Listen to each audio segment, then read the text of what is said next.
I'm Anna. Among the questions that are listed on this slide, my research broadly investigates how popular culture and commercial discourses construct and represent gendered humanoid AI robots, and questions how these can be understood politically.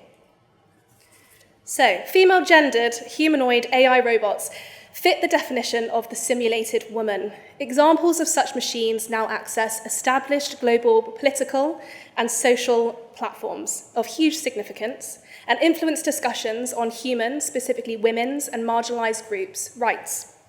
Removing marginalized humans from social and political stages and replacing them with gendered machines is undeniably worrying. Simulated women are not women. Importantly, their constructed adherence to culturally accepted ideas of humanness and femaleness based on long-standing heteronormative and white supremacist ideals of beauty and behavioral standards does not qualify them with womanhood or marginalized experience. So I ask, what effect does having a citizen that you can buy have on the global perception of women and marginalized individuals culturally, socially, and politically? Meet Sophia, an AI humanoid social robot. Creators, Hong Kong-based Hanson Robotics, aim to make Sophia as conscious and creative and capable as any human.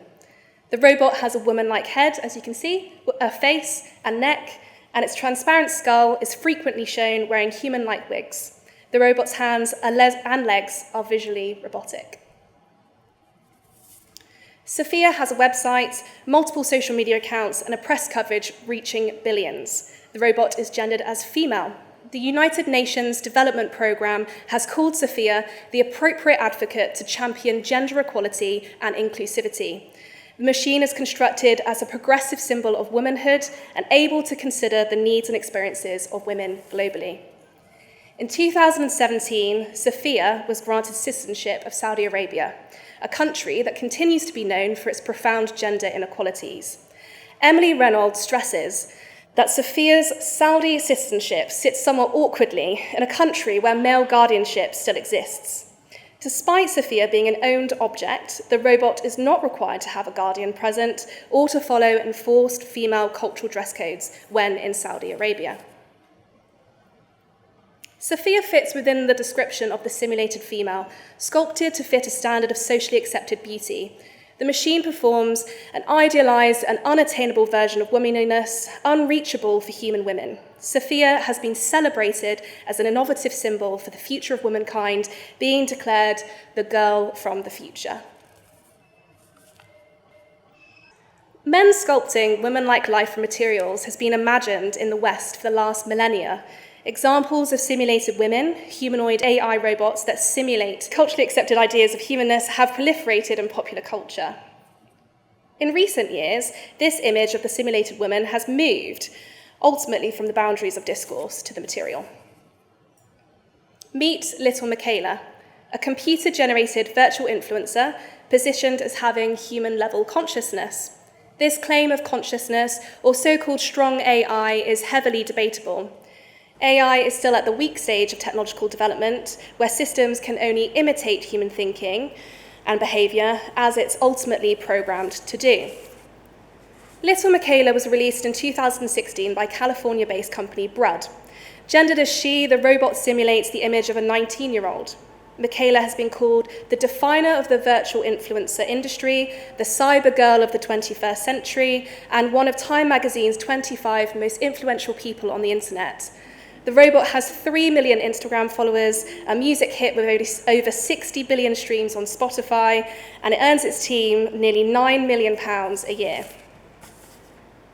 Michaela has been positioned as a social justice warrior, and its transmedia platform has been used to spread awareness, advocate for equality, and advertise for forward-thinking brands.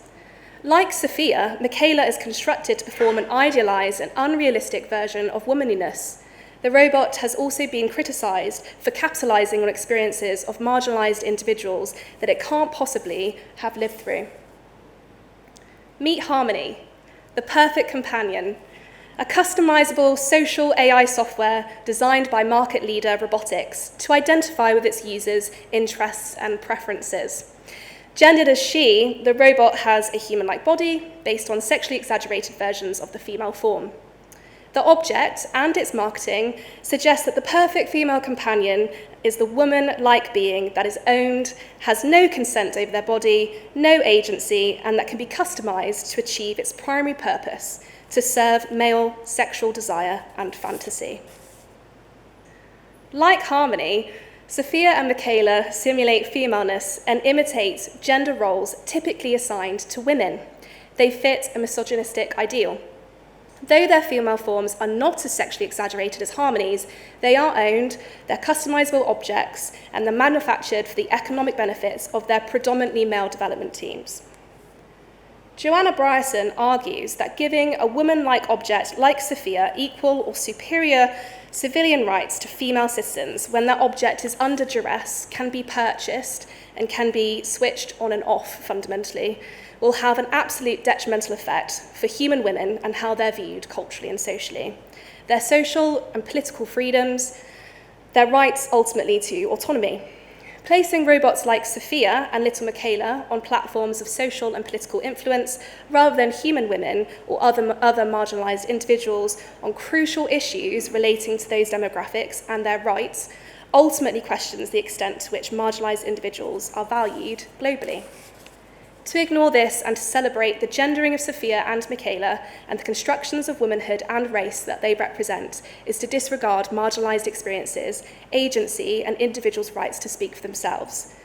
What impact will this have as AI humanoid robots become ever increasingly woven in the structures of human society? Thank you.